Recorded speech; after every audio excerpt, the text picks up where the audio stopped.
उत्तर प्रदेश में 2027 के विधानसभा चुनाव को लेकर सियासी बिसात अब बिछने लगी है। समाजवादी पार्टी ने अपने पीडीए यानी पिछड़ा, दलित और अल्पसंख्यक समीकरण का विस्तार करने की कोशिश में जुटी हुई है। इस विस्तार में अब पंडित यानी ब्राह्मण समाज को जोड़ने की भी चर्चा है। समाजवादी पार्टी का पीडीए, पिछड़ा, दलित, अल्पसंख्यक और अब पंडितों की ओर नजर। समाजवादी पार्टी के लिए मुस्लिम मतदाता अब एक सिर्फ अतिरिक्त समर्थन नहीं बल्कि उसके चुनावी गठबंधन का मजबूत आधार बन चुका है। लेकिन केवल मुस्लिम और यादव मतदाताओं के सहारे 2027 में सत्ता तक पहुंचना आसान नहीं होगा। इसलिए अखिलेश यादव के सामने सबसे बड़ी चुनौती है। लोग पीडीए की बात करते हैं और पीडीए की नई नई परिभाषा बनाते हैं। पीडीए में पीडी पंडित का ही शुड फॉर्म है।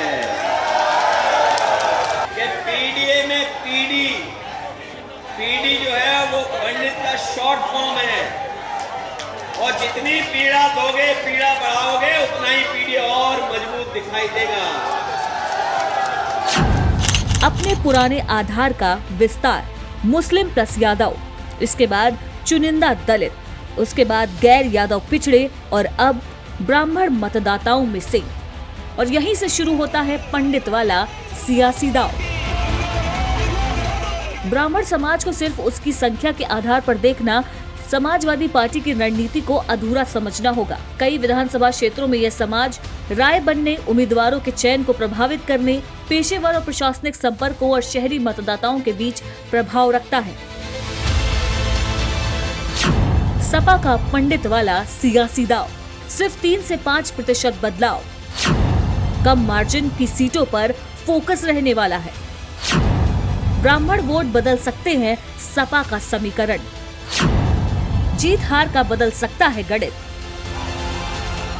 2022 चुनाव की बात करें तो अखिलेश के लिए उनका MY फॉर्मूला नाकाफी साबित हुआ था।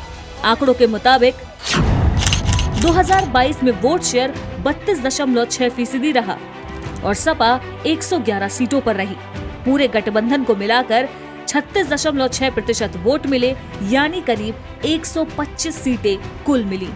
वहीं बीजेपी की चुनावी गणित की बात करें तो बीजेपी को 2022 में 41.4% वोट प्रतिशत रहा था। वहीं एनडीए का मत शेयर 43.8% रहा। कुल मिलाकर 273 सीटें एनडीए ने जीती थी।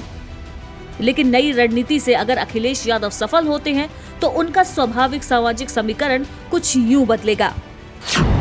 मुस्लिम, यादव, चुनिंदा दलित, गैर यादव पिछड़े, ब्राह्मण मतों से 3 से 4% बदलाव।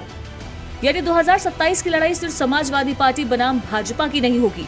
ये लड़ाई होगी कौन बेहतर सामाजिक गठबंधन बना पाता है और मौजूदा समय में कौन किसे अपने पाले में मजबूती से रखता है। साथ ही इस चुनाव में जेनजी वोटर को भी बड़े गेम चेंजर के रूप में देखा जा रहा है। स्पेशल रिपोर्ट, भारत समाचार।